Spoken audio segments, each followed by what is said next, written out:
Ayan na, yung testigo hindi na nakapagtimpi at sinagot si Senador Tulfo dahil sa mga tanong nito na nakakainsulto daw. Ito mga lods, tingnan nyo. For me, it really defies logic. Sayang po yung pagkatalino mo rito. Nasira po yung pagiging isang matalino mong tao. Nakakahiya po dun sa mga eskwelahan na kung saan ka nag-aral at nag-graduate. Because ngayon, pinakita mo na nagsasalita ka na para kang, sorry sir, nagtatanga-tangahan. Salamat po sir. Pasensya na sir. Your Honor, with all due respect, Your Honor, I personally take offense of that comment, sir.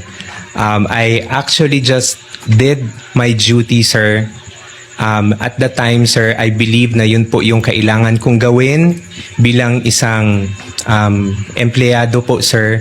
And I did my work, sir, based on what was tasked of me, sir, including the limitations that I can do to the duty that I will be doing, sir. So you're talking about limitation. Ikaw ang deputy COS, and then malapit ka kay VP Sara, and then pirma mo ang nakasaad doon sa AOM.